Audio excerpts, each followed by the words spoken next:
guys, welcome back to my channel. So today I'm here to film a fun tag. As a lot of you guys know, I've mentioned in past videos that I'm going to Florida. This actually might go up while I'm there, probably. Anyways, so I thought it would be fun to film like a travel themed video if I get the chance. Because often I kind of am a last minute packer because I need most of my stuff till I leave. So if I get a chance, I'll film like what I've packed, and if I don't get the chance, well, at least you'll have had some sort of travel video go up, and I'm going to be vlogging a little bit here and there while I'm there, so you'll also have that to look forward to when I come back. So I was kind of looking for a travel tag, and I kind of had a hard time finding one, and especially like finding the questions. So I found this one.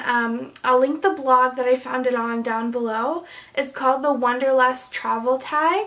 So I'm going to jump right into the questions. My computer's right below the camera, so I'm reading the questions off of there. The first question is your most treasured passport stamp. That would definitely be when I went to Greece. Well, I think technically the country that stamped my passport was France, because it was the first country that when you enter the European Union. So I landed in Paris, and that's what stamped my passport, but I was on my way to Greece. I didn't really stay in Paris other than the airport, so technically it's a Paris stamp, and I guess that's my most treasured stamp. And that was actually on my old passport, I think, because I've changed my passport since then. Can you recite your password number from memory if asked? No. And I think the reason for that is because I'm usually traveling with my family, and they only ask on like the declaration form, they only ask for the passport of one person, and then you can have up to 4, I think, people traveling with you. So they never really ask for my passport number unless like I'm like at the desk where they're like checking you in and stuff. They take your passport, and I'm sure they take the number, but I've never had to like really write it down, so I don't know my passport number by heart. Preferred method of travel: planes, trains, or automobiles? I like planes. I know air travel can be like really annoying and tiring, but I find that it's the easiest, fastest way to get to where you're going usually. And a lot of places you can't reach other than if you're using a boat, like you would need to use a plane. So I like planes. I think they're fast and efficient, and they get you where you want to be faster than a plane or a train would. So I pretty much use all 3. I've used all 3 before to get to like a further destination, and I would definitely say that planes is my favorite one. Number 4, top 3 travel items. Ooh, I'm gonna have to think about this one. I guess I'll refer in my head to my carry-on, like what I need to like travel to where I'm going. I always bring my computer with me with all my wires and my phone, so like all my electronics with their chargers, because I'm way too paranoid to put any of that into my suitcase. I carry it with me. So those are like definitely like all my electronics I always bring with me. It's like a must-have for me. I'm trying to think of something like cool. Oh, another must-have that I have is to like, I have like an emergency kit that I always bring with me. You never know when you might need like some Advil or a Band-Aid, or like who knows. Like I have this little emergency kit with like creams, like allergy medication, creams for like rashes or cuts or anything like that. I'm pretty much the one that anyone would go to if they have any kind of problem. That's definitely a must-have for me. It's the way that I kind of feel secure and safe when I'm like out of my surroundings, so I know that in that little kit I have everything that I could possibly need with me. And usually I don't end up using like barely any of it, but I just like to have it there and know that I'm ready for any situation. It's like my little medicine cabinet on the go. I was watching Mini Mishi's What's in My Bag video, and she said she had like a little medicine cabinet going in her bag, and like I can totally relate to that, because even in my everyday life it's probably like a scaled down version, but I like to have things with me like so that I'm covered in all situations. Number 5, hostels or hotels? I've actually never stayed in a hostel. I've always stayed in hotels where I've went, so I guess I would say hotels, but I don't really have anything to compare it to. Are you a repeat visitor, or do you explore new places?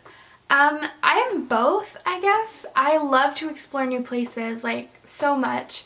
I think there's always more of an excitement and a thrill and kind of like a feeling of being a traveler in a way when you're traveling to new places, because everything is like unknown to you. You have, like everything is for you to discover. When you've been somewhere before, I find that it's just like as exciting but in a completely different way, because you kind of have your already like your favorite places, maybe you've had experiences there, maybe there's stuff that you didn't get to do that you want to do.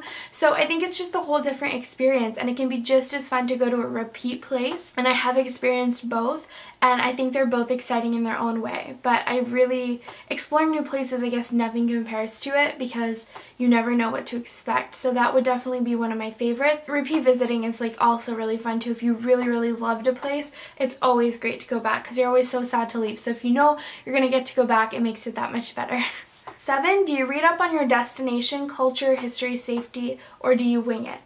I definitely like to research where I'm going. I mean, if it's somewhere like within Canada or the US, I feel like the customs are kind of the same, and like you know kind of how to behave, and you know like safety procedure sort of, because it's very similar like within North America. I still like to, if I'm going to a place that I have no idea about like how things work there, I still do enjoy to like read up on like what their specialty food is, or like what's, you know, unique to that location or that city or whatever it may be, that country. So I definitely love to, you know, research, but like I said, I might do less research if it's somewhere that's more familiar to me. But if I'm going to a completely different country or an island, or I definitely like to read up on it and find out about, you know, where it is, what the people are all about, sort of thing. Like, it's just really fun to kind of get an idea before you go, and then once you get there, experience it for yourself.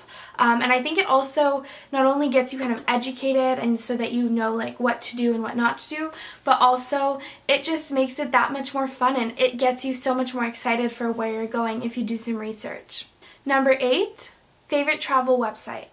I don't have like a specific website that comes to mind.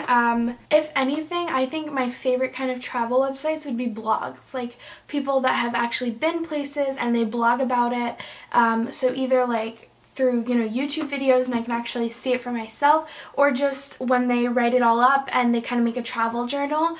I think those are my favorite kind of travel websites, because I feel like you can really get a more personal, detailed experience than a generic travel website. I mean, I do visit a lot of those just to get some key facts and like, you know the population, the climate, all those sort of things. But to read more about like human experiences and stuff like that, I think like personal blogs are always the best. 9, where would you recommend a friend to visit? Name the city and why. It's a tough question. I myself have always wanted to visit more of Europe and just more of the world in general, but Europe specifically. I've only ever been to Greece, and I've like wanted to go back so bad, but I've just wanted to visit all of Europe and a bunch of different countries. I think it's so beautiful there, and there's so much history, and I love history, so great combination there. So I would really tell anybody to go to Greece, but I feel like I would say that about any country in Europe. But for me, Greece was just amazing, and it really opened my eyes. The lifestyle was really different, and it was just so cool to experience. I would definitely say Greece was like a highlight for me, and I would recommend anyone to go there. I loved Santorini the best. North America, I actually really loved Boston, like a lot. Like when I went to Boston, I thought it was such a like cute city. Like it was a big city, but there's so much like history and old buildings, and you don't always feel like you're in this huge major city. I don't know how to explain it. Everybody was really friendly. I really loved Boston, like so much, and I think also it's because I went as a graduation trip with all of my friends. It was with school, and we just had like the best time, and we did so many things. So I think that will always just also influence my opinion of the city, because we had such a good time. Really loved Boston, and just in general, I love going on cruises. You guys know this, the Caribbean. I love the Caribbean so much. I would say wherever you can travel, do it, because I don't think there's ever a time where you're going to go somewhere and be like, I regret going to that place, you know? It's always a new experience, a life experience. It's just so fun, and you're always going to have stories to tell, and I just love to travel, and I would recommend people to just jump on any opportunity they get, even when it's like somewhere in your own backyard, like around where you live. Sometimes those can be the most fun, exciting places, because they're kind of the places we tend to neglect. So even if you get a 2-day opportunity to go up north or to go to a lake or a cabin, like just jump on it, because it's always fun to see new places. Number 10, you're leaving tomorrow, money is no option, where are you going?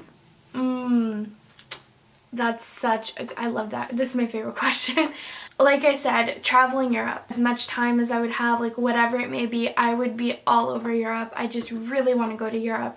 And then the other place that I really want to go, like, oh, I want to go so bad, is Australia. I've always wanted to go to Australia ever since I was little. Europe too, but those are the two places that before I die I need to go see. Like, it's Europe and Australia. I really want, and like New Zealand too. Like Australia and New Zealand. No, money is no object. I would definitely do Europe, and if I could squeeze in Australia, I would do Australia too. That's it for my travel tag, you guys. It was really fun. Hope you guys enjoyed it. It was kind of different than my usual beauty tags, but it was a lot of fun. So if any of you guys want to do this tag, I don't know like who would want to do a travel tag if you have a beauty channel, but I guess it's kind of a fun tag for anyone to do. So I might tag a few people here, and if I don't tag you here, then you will be down below. So definitely check the description box to see if I tag you. If I don't, well then I welcome you to do it as well, and just leave me a comment letting me know that you filmed this tag, because I always love to check your guys' videos out. Man, I'm trying to talk too fast. So that's it for this video. Thumbs up if you did enjoy, share it if you want, and subscribe for more travel videos, fashion, beauty, all that fun stuff. And I will see you in my next video. Bye guys!